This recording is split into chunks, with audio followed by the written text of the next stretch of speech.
nada, no tiene mayores consecuencias, ¿verdad? Y hay inmunidad estadounidense.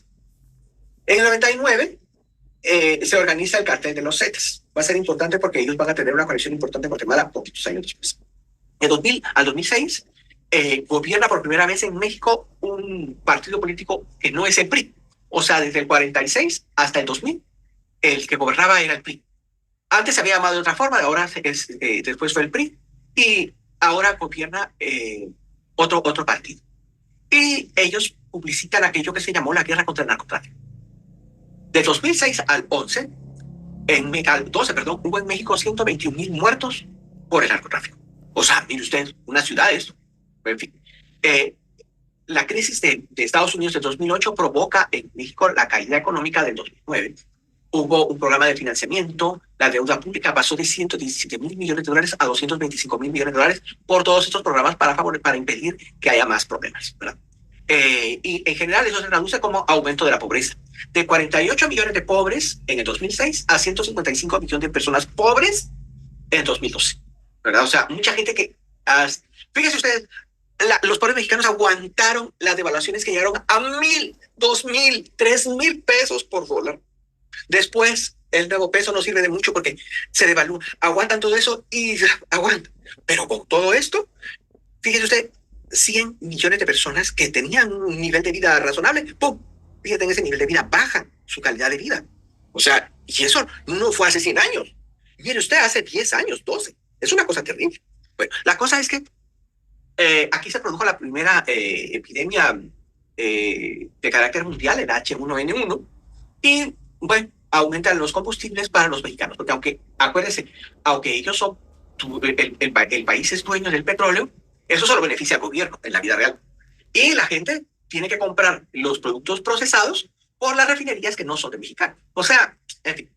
Del 2012 al 18 hay una reforma constitucional en el 13 para permitir inversores privados en petróleo y electricidad, ¿verdad? En el 14 hay una reforma financiera para hacer las cosas más ágil. En el 14 se produjo la desaparición de 43 estudiantes por el crimen organizado, incluyendo 9 asesinatos. Y se inicia el proyecto de aeropuerto capitalino con contratos por 13,300 millones de dólares. En 2017, otro terremoto en la Ciudad de México no ocasionó tantos daños, pero mire usted, casual, ¿verdad? En el 2019, vea usted, la cantidad de muertos por el narcotráfico llega a 275,000 en un año. Es mucha gente. O sea, el narcotráfico en México, la verdad, ha sido un problema muy serio. Del 18 al 22, tenemos otras reformas constitucionales, como por ejemplo destinar la población afromexicana, y se incautan, y qué hacer con los bienes incautados al crimen organizado. Y se establece la Guardia Nacional contra el crimen organizado. Hay recortes de presupuesto, proyectos de asistencia, en fin. En el 19 se suspendió el aeropuerto, se volvió a abrir después, porque ya está en funcionamiento, ahorita en el 24 ya está en funcionamiento el nuevo aeropuerto de la Ciudad de México. Se hizo un referendo. ¿Y por qué? Porque era carísimo, mucho dinero, pero en fin. De todos modos, el gobierno lo echó a andar. Hay control sobre los oleoductos, a pesar de eso, desabastecimiento, un accidente con 137 muertos en esto de los oleoductos. Se intenta capturar a traficantes y hay muertos inocentes, pero igual, ¿verdad? O sea, la mayor parte de las víctimas es gente inocente, porque los narcotraficantes que se mueren son poquitos. En 2020 se inicia el Tren Maya, se hizo una consulta ciudadana en las áreas afectadas, pero realmente los daños ecológicos son terribles. Y incluso daños arqueológicos. Destruyeron restos arqueológicos para hacer su Tren Maya, que ya lleva a las personas bordeando la península de Yucatán, ¿verdad? Aunque falta la parte de Cancún a Bacalar, pero ahí está, ¿verdad?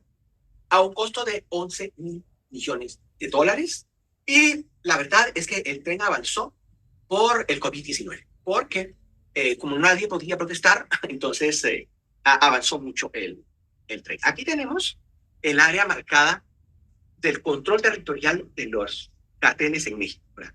El cartel de Sinaloa controla esta parte de aquí, el de Tijuana esta parte de aquí, la región michoacana, el de Sinaloa está aquí, mire. Los Zetas ocupan todo esto y los del Golfo estos dos pedacitos. Mire usted, o sea, la verdad da miedo, da miedo. Bueno, vámonos a Sudamérica, ¿verdad? Ya terminamos con Hispanoamérica, ahora vámonos a Latinoamérica. Y en Sudamérica está Guyana, que ha pertenecido a Holanda. ¿A qué se dedicó? Pues a plantaciones de algodón, tabaco y caña de azúcar con esclavos africanos. De manera que su población prácticamente es afrodescendiente. En el siglo XVIII se sublevaron los esclavos, pero fueron vencidos, ¿no? En el 96, los británicos se apoderan del territorio, confirmado en 1815, ya no es de los holandeses, sino que pasa a propiedad británica.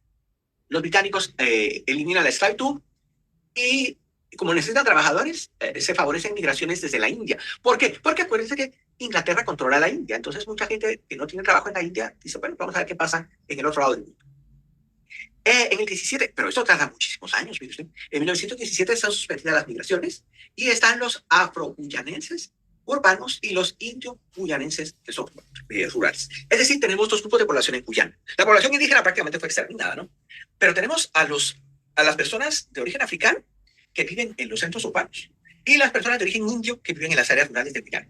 Fíjese usted, ese es un cambio increíble. En el 53 hicieron las primeras elecciones populares y participó un partido pro independencia, pero invaden las tropas británicas por temor al comunismo, ¿verdad? Ya eso ya lo sabemos. De 63 a 64 se da una invasión británica para eliminar la oposición. Hay una huelga de 90 días que paralizaron la economía y se les dio represión a los descendientes de la India, ¿verdad? Perdón, de los descendientes de indios que estaban en el gobierno en contra de las personas de origen africano, que eran los trabajadores, muchos de ellos en los sindicatos. Fíjese usted, o sea, bueno, por lo menos no participa la población nativa porque fue exterminada. Entonces, en fin, de 64 al 85 hay un gobernante autocrático, elecciones fraudulentas para permanecer en el poder y muchos asesinatos políticos.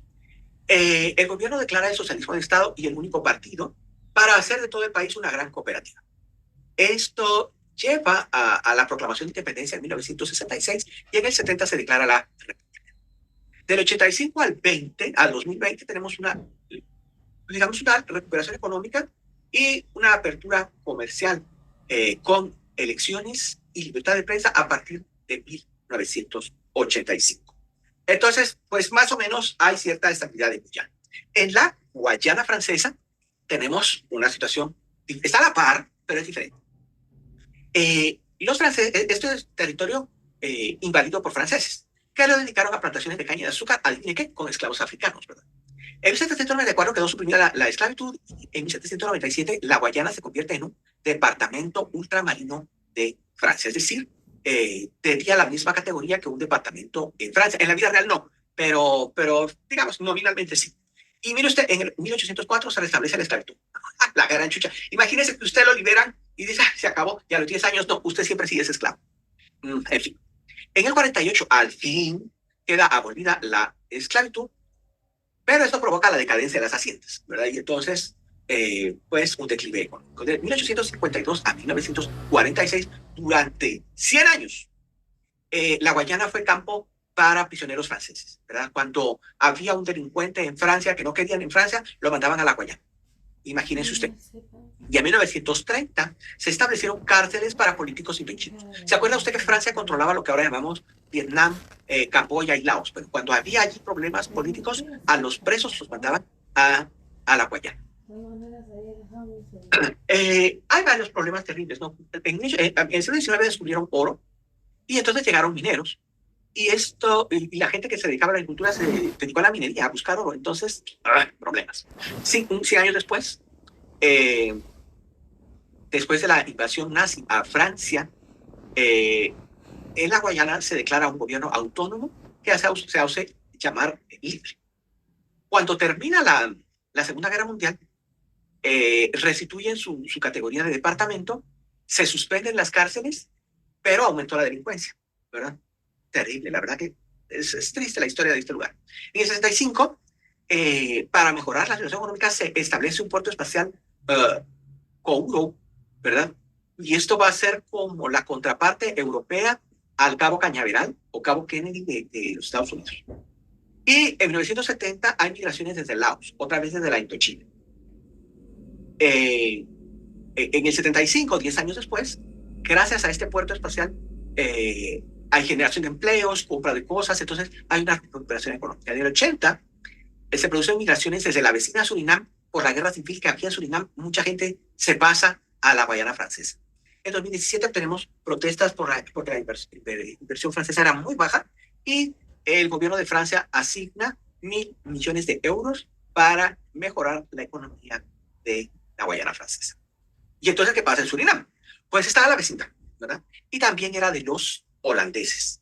En el siglo XVII, Nueva Ámsterdam, lo que ahora llamamos Nueva York, fue cambiado por Surinam. Y entonces pasaba a propiedad británica, pero después lo recuperaron los holandeses. Para finales del siglo XVII hay migración de hugonotes holandeses a través de una empresa que se llama la Sociedad de Surinam. En 1718 es el primer país que se dedica al café, ¿verdad? Pero también exportaba madera, algodón, azúcar, ¿verdad? Y entonces, pues en el siglo XVIII tenemos que va a ser Surinam el punto productor de café de la región. En 1750 había 1.500 holandeses, 30.000 africanos. Aquellas personas que lograban escapar se les conocía como magus o cimarrones, ¿verdad? Ahí pues tenemos a una ilustración que nos muestra cómo es asustada una persona que trató de escapar de la esclavitud. Pero son muchos, porque fíjense ustedes, son 30.000 esclavos contra 1.000 holandeses, ¿no? Entonces, los que se fugan son muchos. Entonces, hay que hacer un tratado para que logren convivir en relativa paz. 100 años después queda abolida la esclavitud y se producen migraciones desde la China, desde la isla de Java y también de la India. Parecido a lo que hemos visto en su vecino. A igual se encontró oro y en el 54, en el siglo XIX, que fue bastante efímero, por cierto. En el 1954 se empieza a exportar bauxita y se promueve la independencia de Surinam. Por lo menos se consigue la autonomía. Y tenemos ya, por la cantidad de inmigrantes, tenemos a los criollos, que son personas de origen africano en un partido, y a las personas de origen indio en el otro partido. Entonces, fíjense, va a ser muy parecido a lo que hemos visto. En el 75 se produce la independencia y muchos holandeses lo que hacen es abandonar Surinam. Dos compañías extranjeras controlaban la exportación de bauxita y la economía. Y entonces, pues, había corrupción y una gran deuda pública. En el 80 hay golpe de Estado y se enfrentan partidarios del modelo cubano y del estadounidense. Cuba va a ser así como, queremos ser comunistas, ¿no? Del 80 al 88, gobierna con dictadura el territorio este señor Desi Bouterse, que vemos aquí en la foto. Él era el que gobernaba. Había presidentes, pero el que mandaba era el señor Bouterse. Se le acusó de narcotráfico y se inician las exportaciones de petróleo, ¿verdad? En 1982, mientras está el gobierno de Bouterse, tenemos ejecución de depositores, manifestaciones, huelgas. En el 83, suspendida la ayuda de Holanda. Holanda decide ya no ayudar a este territorio porque pues, no le reporta mayor cosa. Aparecen las guerrillas y tienen fuerza, ¿verdad? Al final, bueno, en este mismo año, Estados Unidos invadió una isla que está enfrente, que se llama Granada, y hay esfuerzos por llevarse bien con los Estados Unidos. En el 85, la gente protesta porque quiere democracia, mueren 39 personas en un fracaso, en el fracasado intento de detener al opositor guerrillero. Entonces, fíjense, tenemos aquí problemas porque pues, podría establecerse el comunismo, ¿no? Del 86 al 92, durante 6 años, guerra civil. Los guerrilleros, cuyo volumen, digamos, la mayor parte de los guerrilleros son cimarrones, ¿verdad? Personas de origen africano, apoyados por holandeses contra el gobierno de Bouterse. Se cierran las minas, en el 87 se establece una nueva constitución y se van a desarrollar elecciones. Por eso se considera que del 88 al 90, pues, gobierna el territorio digamos, un presidente electo. Y del 91 al 2020 hubo alternancia del poder, es decir, pero fíjese usted, en el 90 el gobierno electo fue destituido por Desi Bouterse otra vez. En el 91 se firma la paz con los guerrilleros para realizar elecciones. Del 92 al 96, por ley se redujo la capacidad del ejército en la política, se combatió el narcotráfico, se pacificaron a los guerrilleros, pero acordémonos que ya las guerrillas en esta época ya no tenían financiamiento de la Unión Soviética y eso pues ya los permite operar, ¿verdad? Y hay una escasa recuperación de relaciones con Holanda. Se mantiene la crisis económica. Del 96 al 2000, el gobierno fue acusado de corrupción, alrededor de 300.000 millones de dólares, una alta deuda pública, y a Bouterse se le declara inmunidad diplomática, aunque fue enjuiciado en Holanda. Porque él se vuelve como el símbolo de esto, pero realmente él solo es la cabeza del iceberg, ¿no? Porque todos los demás ahí está, en fin. Se mantiene la crisis económica, hay intentos de golpe de Estado en 1997 por las malas condiciones que tenían las personas del ejército. Hay un paro nacional en el 98, huelga de trabajadores del petróleo, devaluación del florín, el florín es la moneda, ¿verdad? Paro en 1999 y elecciones totales. De 2001 al 2010, el dólar de Surinam está establecido, ¿verdad? Y hay crisis por lluvias en 2006. Se establecen los límites con Guyana en el 2007. Y mire usted, del 2011 al 2020, reelecto Guterres. Es que es increíble, ¿no? Pero cobraron importancia las exportaciones de oro. Para 2011, Holanda deja de enviar los 1.500 millones de euros que mandaba, lo que no es bueno, ¿verdad? Porque, digamos, genera desempleo y esas cosas. Del 2012, se ataca al narcotráfico que iba a Estados Unidos y Holanda, porque aquí acuérdense que las conexiones con Holanda, entonces el narcotráfico no solo Estados Unidos, sino que se va para Europa también. Hay otra amnistía para mujeres y militares en 2020 y se encuentran nuevos yacimientos de petróleo también en 2020. Entonces, digamos, la economía debería haber mejorado en estos 4 años. ¿Y qué es Granada? Bueno, la isla que hemos visto. Fue conquistada por los franceses, dedicada a plantaciones de azúcar y anís, con esclavos africanos. En el siglo XVIII pasó a dominio británico y se introdujeron más esclavos. Lo mismo que en los otros países del dominio británico, fue prohibida la esclavitud en el siglo XIX y pocos años después se introduce la nuez moscada, que va a ser uno de los principales productos de exportación. Y lo mismo que en todos los territorios británicos, llega una gran cantidad de personas de la India. En 1922 se le da derechos eleccionarios a las personas de la isla que tienen dinero. O sea, no a todos, solo a los que tienen dinero. En el 51 hay huelga general para mejorar las condiciones de los trabajadores. En el 67 el gobierno británico les da autonomía y en el 74 independencia. Del 79 al 83 tenemos un golpe de Estado, los socialistas toman el poder, ¿verdad? Afines al comunismo y controlan la economía, las exportaciones agrícolas y el turismo. Hay algunas mejoras sociales y educativas, pero el bloqueo estadounidense lo que genera crisis económica. Construyen un aeropuerto y los Estados Unidos tienen el miedo de que este aeropuerto sea una base militar para apoyar a las guerrillas en Centroamérica. Por eso se da un golpe de Estado y el gobernante fue asesinado en el 83. Hay una invasión estadounidense, 1.900 soldados, con el argumento de proteger a 1.000 estadounidenses que vivían en la isla. Pero ya sabe usted, los Estados Unidos toma decisiones de este tipo. Entre el 84 y el 2020 se ha vivido en la isla un gobierno democrático eleccionario, digamos, a través de elecciones, y gran parte de su economía depende del turismo. Y ahora platiquemos de la otra isla, Cuba. La hemos mencionado tantas veces, ¿no? En Cuba, la situación que es muy especial. Durante más de 20 años, el que gobierna la isla es un señor que se llamaba Fulgencio Batista. Él como toma el poder, pues está golpe de Estado, como todos, ¿no? Y hubo 9 presidentes, pero el que mandaba era Fulgencio Batista. Bueno, se mantuvo el sistema de exportación de azúcar a Estados Unidos y las relaciones comerciales. El Batista lo que hace es mejorar el equipo del ejército y hace represión sangrienta contra cualquier oposición. En 1935 lo hace contra una huelga general. Del 36 al 40 hubo un gobierno electo. Se estableció un impuesto al azúcar, pero electo, pero que sigue gobernando Fulgencio Batista, ¿no? Fíjense, del 33 al 36 hubo 9 presidentes. O sea, era cosa de que hoy está y mañana no se sabe. Bueno, del 36 al 40, durante 4 años, está ese gobierno que sí llegó con elecciones, pero el que más es Batista. Se establece impuesto al azúcar, leyes educativas y sanitarias, se libera presos políticos, se legalizaron partidos y se convoca una asamblea para una constitución en 1940. Entre el 40 y el 44 ya Batista gobierna como presidente. Y hay auge económico porque Estados Unidos compra muchas cosas precisamente por la Segunda Guerra Mundial. Del 44 al 52 hay gobiernos electos, pero sigue mandato Batista, ¿verdad? Siguen las exportaciones, pero también del comercio de drogas, prostitución y casinos. Digamos, La Habana era como Miami, ¿no? De hecho, Miami sustituía a La Habana porque los estadounidenses iban como lugar de diversión a La Habana. Y, bueno, pues entonces había drogas, prostitución y casinos. En el 52, ante las nuevas elecciones, Batista, ¿cómo se llama? Suspende la constitución, le da aumentos a los militares. Se estima que el ejército de Cuba tenía un presupuesto de $144,000, mientras que en esa época el presupuesto del ejército de los Estados Unidos era de 100,000. Perdón. Los altos grados militares en Cuba ganaban $144,000, mientras que en Estados Unidos los altos grados lo más ganaban eran $100,000. Entonces imagínense usted, o sea, Cuba gastaba mucho en su ejército. Se redujo la zafra para mantener el precio, pero hubo desempleo, ¿verdad? El problema de los casinos es que quedaron poco a poco en poder de mafiosos de los Estados Unidos.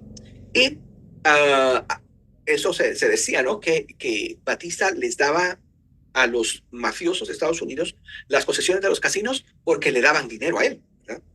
Bueno, la cosa es que el gobierno gasta mucho, se reducen las reservas estatales y aumenta la deuda pública por $1.000 millones de aquí a época. Entonces, para la gente común, Batista era un problema, ¿verdad? No lo querían, pero tampoco lo querían inversionistas, no lo querían políticos, no lo quería mucha gente. Entonces, fíjese, por favor, el problema de Cuba, o bueno, la característica de Cuba es que toda la gente está en contra de un señor que se llama Fulgencio Batista, que es el que gobierna la isla. Esto le permite a Fidel Castro, digamos, hacerse simpático, ¿verdad? Y con su grupo de guerrilleros toma el poder en 1959. Y Castro lo que hace es que le va a dar el azúcar, todo el azúcar ya no lo va a mandar a los Estados Unidos como se hacía antes, sino que lo va a mandar a la Unión Soviética. Y la Unión Soviética necesita azúcar, bueno, está bien, pero va a conseguir que la economía de la isla esté subvencionada por la Unión Soviética. El azúcar lo compraba la Unión Soviética a precios muy altos, más altos que el mercado. ¿Para qué? Para mantener un gobierno comunista que estaba frente a los Estados Unidos. Bueno, la cosa es que Castro permanece en el poder porque mucha gente en Cuba lo que quiere es que se quiten a Batista del gobierno. Lo que no pensaban es que el siguiente presidente se iba a quedar más tiempo que Batista, porque Batista gobernó 20 y tantos años y Castro 60 y tantos años. O sea, en fin, pero no lo sabían, ¿no? Eh, ¿Qué hace Castro? Pues lo mismo que habían hecho los gobiernos comunistas, expropiar, ¿verdad? Para que todo pase al Estado. Y aquí muchos mafiosos de Estados Unidos tenían inversiones en la isla, ¿verdad? Eran como la tapadera de sus negocios sucios. Entonces, pues nada, estos son perjudicados. Y, digamos, esto también lo ve bien la sociedad cubana. Le dicen, ah, sí, salimos de la mafia, ¿verdad?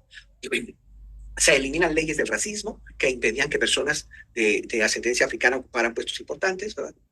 Obviamente el país se vuelve comunista y muchos cubanos emigran a Miami y Nueva Jersey.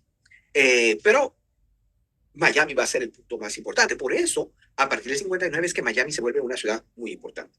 En el 60 se hace el acuerdo con la Unión Soviética, ¿verdad? Compra por lo menos 1 millón al año en dinero y bienes, con crédito de $100 millones, como por adelantado, digamos.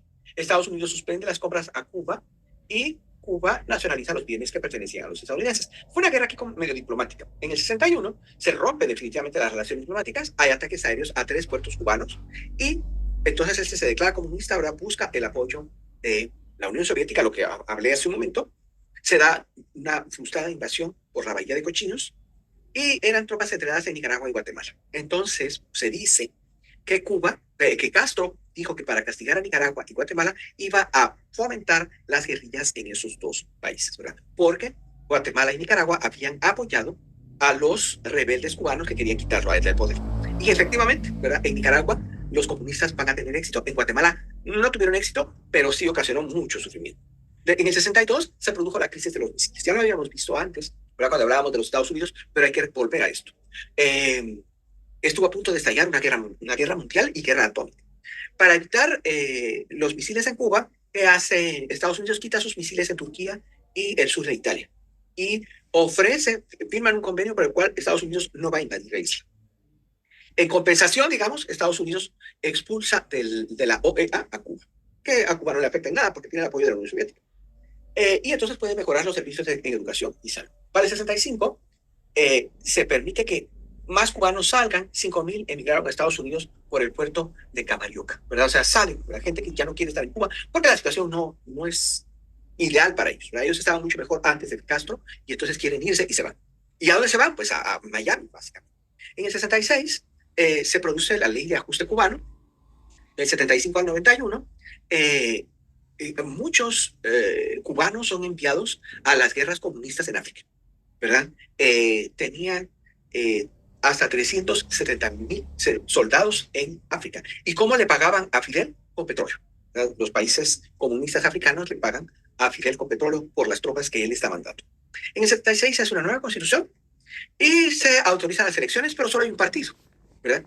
Y la elección del presidente es indirecta, ¿verdad? Igual que en los Estados Unidos. Pero solo hay un partido, solo hay un candidato que es el presidente que ya está, entonces Aquello es una pantomima, pero en fin. En el 78 se autoriza el ingreso de turistas cubanos que quieren regresar a ver a sus parientes a Cuba. ¿Por qué? Porque dejan dólares, ¿verdad? Entonces gastan dólares y empiezan a mandarle dinero a sus parientes en Cuba. Fíjense, en el 78. En el 80 hay un intento de cubanos para asilarse en la Embajada de Perú y fueron asesinados. En reacción se autoriza el asilo a cubanos y más de 10.000 personas logran salir de la isla. O sea, en esta época los cubanos ya no quieren el comunismo. Muchos lo que quieren es irse de la isla porque no encuentran posibilidades. ¿Verdad? Si se da cuenta, es más o menos lo que hemos visto en Venezuela. La gente se empieza a ir. Pero los que tienen suerte se van y consiguen algo en el extranjero, pero los que no, qué pena. Y se autoriza la salida para el área, para el estado de Florida por el puerto de Marielos. 125.000 personas se van. ¿Verdad? Y pues es lo que usted ve en las teleseries de las que usted trabajó en el área de Miami. En el 91 cayó la URSS, la Unión Soviética, y entonces dejó de subvencionar a Cuba. Entonces Cuba recibía 5.000 millones de dólares cada año de la Unión Soviética y deja de recibirlos, porque la Unión Soviética ya no tiene dinero. En fin. Hay racionamiento de transporte, de electricidad, de alimentos, y hay que abrir el turismo. Hay que encontrar algo. Cuba no puede seguir vendiendo azúcar nada más. Entonces, ¿qué hace? Pues para empezar, porque nadie le quiere comprar el azúcar, ¿no? Entonces, abre el turismo, que las playas, que la historia, que no sé qué, no sé cuánto. Y entonces consiguen mucho apoyo europeo. En el 93 se autoriza el uso de dólares y se restablece con mucho ímpetu la prostitución. Los turistas llegan, las mujeres son hermosas y pues hablan varios idiomas, estudiaron matemática, física, medicina, química, biología, o sea, son mujeres interesantes, ¿verdad? Entonces, imagínese usted. Lo mismo, o sea, el pretexto de la Revolución Cubana era acabar con la prostitución. Las cubanas no tienen por qué seguir prostituyéndose, ¿verdad? Y cuando ya no hay dinero de la Unión Soviética, ay, sí, prostituyanse porque necesitamos dólares, ¿verdad? Una cosa muy fea. En el 94 aumenta la crisis y mucha gente empieza a emigrar en balsas para llegar a Miami.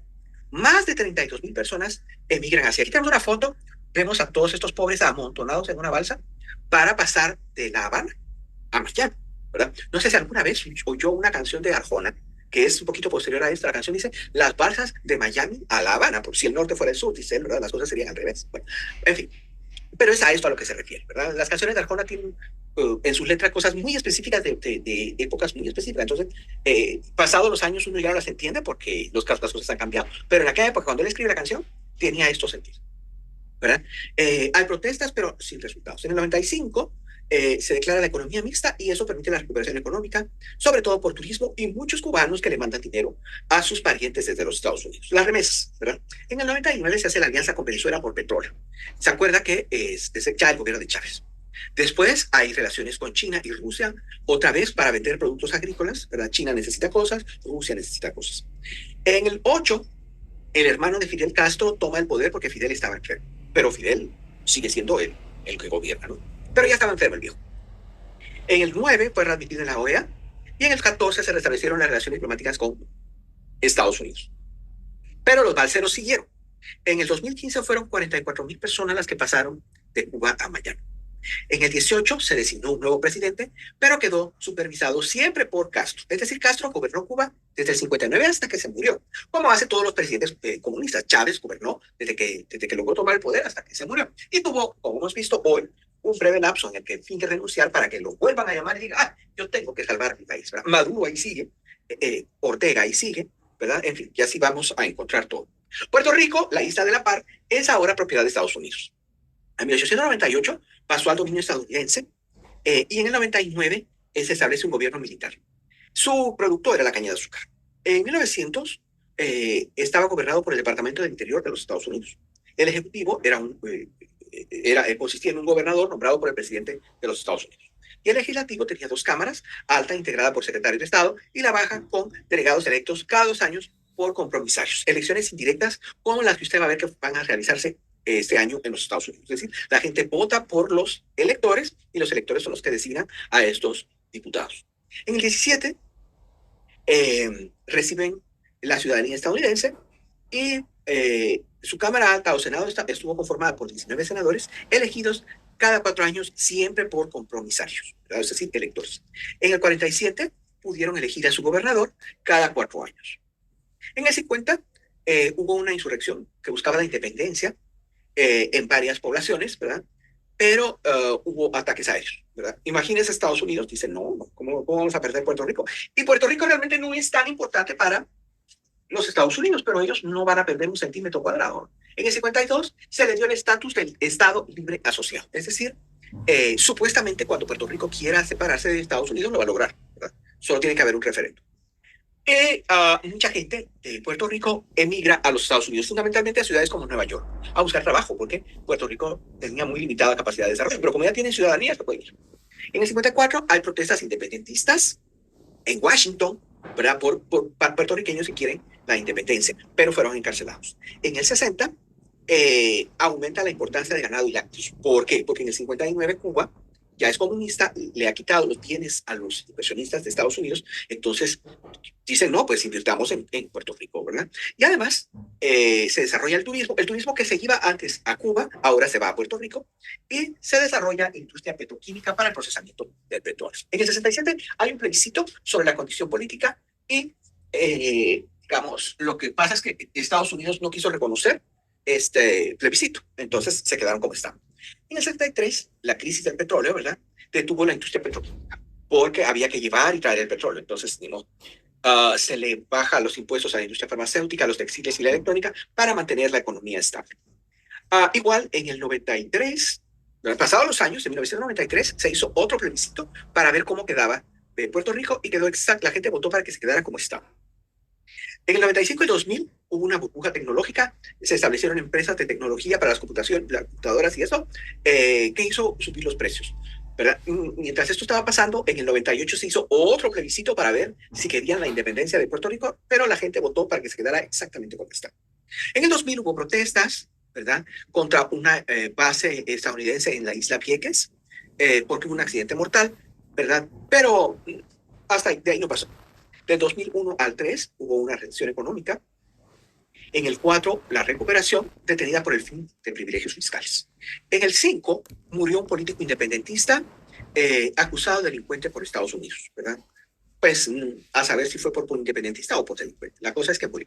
De 2006 al 12, otra recesión económica y se recupera por la inversión estatal estadounidense. En el 2007 se establece un impuesto equivalente al IVA con el 7%. Nosotros pagamos el 12%. En el 2012 hubo otro plebiscito para ver si cambiaba la condición de la isla y dijeron no, que se quede exactamente como está. En el 2017 pasó un huracán, el huracán María, que dañó bastante la isla. En el 19 hubo protestas por compensaciones vejatorias por el gobernador, que quedaron grabadas, ¿no? Acusaciones de corrupción y tuvo que renunciar, porque allá sí funciona la opinión pública. Porque es como estar en Estados Unidos, ¿no? En el 2020 se produjo un terremoto que veamos ahí, usted vea cómo quedó esa iglesia, ¿no? Hecha pedazos. Pues bueno, pues así, digamos, todas las construcciones antiguas son las que salieron perjudicadas. Y se produjo pues, la pandemia del 2020. A la vecindad hay otra isla, que es la República Dominicana. La República Dominicana estuvo gobernada por 31 años por un señor que se llamaba Leónidas Trujillo. Él basaba su poder en la Guardia Nacional. Durante su gobierno se produce un auge de exportaciones de azúcar. Fíjese, pues las 3 islas son azucareras, ¿verdad? Y Granada también azucarera, pues, en fin. Hay migrantes estacionales haitianos. Haití está peor que República Dominicana siempre. Entonces, los campesinos haitianos van al corte de caña, o iban al corte de caña de República Dominicana y después se regresaban.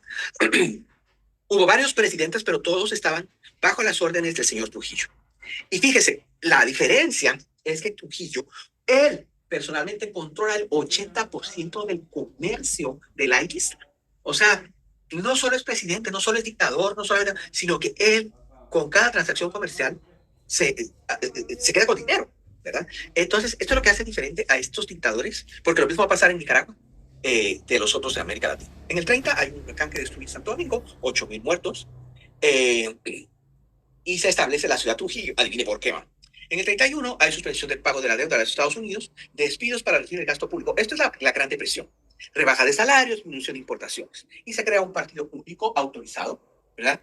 Y para hacer trámites estatales, usted debía inscribirse en el partido. Fíjese cómo están las cosas. Así las cosas, en el 34 es electo, se nacionaliza el azúcar, un porcentaje de las ventas del azúcar son específicamente para el presidente. O sea, no para la presidencia, sino para el señor. ¿verdad? Monopolio de sal, arroz, leche, cemento, tabaco, café, aseguradoras, bancos, hoteles. Imagínense, o sea, bueno, en fin. En el 36 se establecen los límites con Haití y se apoderó de instalaciones portuarias, la línea aérea y una línea de transporte marítimo. Es decir, él era como el dueño de República Dominicana. En el 37 fueron asesinados alrededor de 5.000 haitianos para controlar la frontera. El pretexto es que intentaron derrocarlo. Miles de personas fueron expulsadas. Y fíjese por qué le pongo la palabra perejil. Como la diferencia física entre una persona de la República Dominicana y de Haití no se nota. Entonces los obligaban a decir la palabra perejil. Si no podían pronunciar exactamente perejil, lo mataban, porque entonces era haitiano. Imagínense qué cosa más. Bueno, en fin. Los Estados Unidos dijo, no, no se puede hacer eso. Al final tuvo que pagar $550,000 de aquella época como indemnización al Haití. En el 38 se establece un puerto para el comercio con la finalidad de beneficiar específicamente a las empresas de Trujillo. En el 39 recibió republicanos españoles tras la guerra civil, por lo que aumentó la cantidad de personas de origen europeo. En el 40 se recuperan las aduanas, ¿verdad? Que habían estado en poder de los Estados Unidos en 1924 para poder recuperar los préstamos que debía la República Dominicana. Y se recibieron 700 judíos al pagar $1 millón, ¿verdad? Para que fueran recibidos. Son los judíos que están huyendo de la Europa nazi, ¿verdad? Y fíjese, sobornan con $1 millón para poder quedarse. Bueno, por lo menos se quedaron, ¿verdad? Se salvaron. En el 41 se crea el Banco de Reservas, en el 42 es reelecto. En el 44 hubo un intento de asesinar al presidente de Haití porque no seguía las órdenes de Trujillo. Imagínense qué cosas. Bueno, en el 45 hay inflación, huelga azucarera y la gente es obligada a trabajar. La inflación viene porque durante la guerra la República Dominicana estaba vendiendo cosas a los Estados Unidos, pero cuando se acaba la guerra, ya los gringos no compran tanto y entonces el gobierno ha estado gastando más de lo necesario y por lo tanto tenemos inflación. Además, se produce migración de japoneses a República Dominicana. En el 46, otro terremoto y un tsunami, 3.000 muertos. Hay huelga, concesiones y posteriores asesinatos. Realmente pobres. En el 47, el peso dominicano sustituye el dólar y se logra pagar parte de la deuda externa. Hay un intento de quitar a Trujillo del poder, pero no lo quitan. En el 49, otro intento de derrocarlo y los refugiados se fueron a Guatemala, ¿verdad? Esto ocasiona problemas en Guatemala porque los refugiados estos habían recibido armas de Guatemala para que lo quitaran del poder, ¿verdad? Esto lo hace el señor Juan José Arena, que era el presidente de Guatemala, y él quería ayudar a esos dominicanos. En el 52 hubo un intento de promover migración española para aumentar la cantidad de europeos. Se talan bosques, se crean empresas asociadas al presidente, que son las beneficiadas de la tala de bosques, ¿verdad? Y se considera que la mejor aviación de América después de los Estados Unidos. Su capacidad de bombardeo era terrible, podía bombardear La Habana y Puerto Príncipe en pocos años, bueno, en pocos minutos. O sea, era, pues, en fin. En el 54 se hace un concordato con el Vaticano y el Estado le da un subsidio a la Iglesia Católica. En el 55 apoya una invasión en Costa Rica, porque Costa Rica no crea usted que estaba tan estable en esa época, ni mucho menos. En el 56 hay asesinatos de un profesor de origen vasco en los Estados Unidos, y fue asesinado porque él analizó la dictadura dominicana. Hubo otros asesinatos, ¿verdad? A los estadounidenses eso les cae mal, pero ni modo. En el 57 se supone que Trujillo manda a asesinar al presidente de Guatemala, que en esa época era Carlos Castillo Armas. No está comprobado, pero es una tesis. En el 59, él apoyaba al gobernante de Cuba y después de $3 millones, o sea, Batista soborna con $3 millones y logra quedarse en la República Dominicana. Perdón, salir de la República Dominicana para impedir que los cubanos pudieran hacer algo, ¿verdad? Otro intento de derrocarlo y los refugiados se van a Cuba. Esta vez son, digamos, de tendencia comunista, los quieren quitar a Trujillo. En el 60 hay críticas de la iglesia, que se promovieron protestas contra los obispos, ¿verdad? El presidente Trujillo. Bueno, el gobernante Trujillo. Hay otro atentado contra el presidente de Venezuela. Eso lo habíamos visto porque Trujillo quería que él hiciera algunas cosas, ¿verdad? Y el venezolano no quiso. Entonces Estados Unidos dice, no, no, ya basta, ya basta. Al final, fue asesinado en el 61 y Estados Unidos no hizo mayor cosa. El hijo tomó represalias con numerosos muertos hasta que al fin la familia de Trujillo fue expulsada de la República Dominicana. Del 62 al 66 hubo, ¿cómo se llama? Elecciones. En el 62 toma un nuevo gobierno el poder, pero termina con golpe de Estado. Y del 66 al 2022 hubo un gobierno bastante prolongado, 12 años, Joaquín Balaguer, que establece la Constitución del 66. Hay un ligero crecimiento económico con inversión extranjera, sobre todo en aspectos de turismo, pero corrupción, ¿verdad? Y de 73 a 78, un declive económico regional por el precio del petróleo y la baja del azúcar.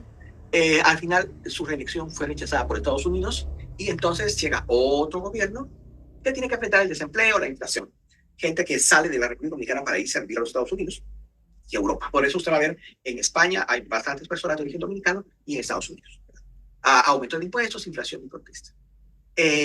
Balaguer fue reelecto y fue rechazado internacionalmente y tuvo que hacer nuevas elecciones. Ya ve, pues es como una característica, ¿no? Que queremos estar en el poder para siempre.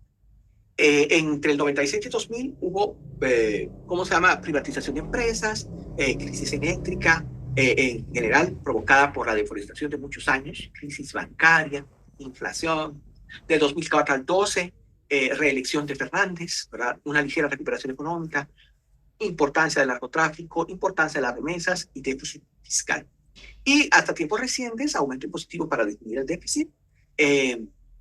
Se desconoció a más de 400.000 haitianos nacidos en Santo Domingo. Y se encontró la corrupción de Odebrecht también en la República Dominicana, ¿verdad?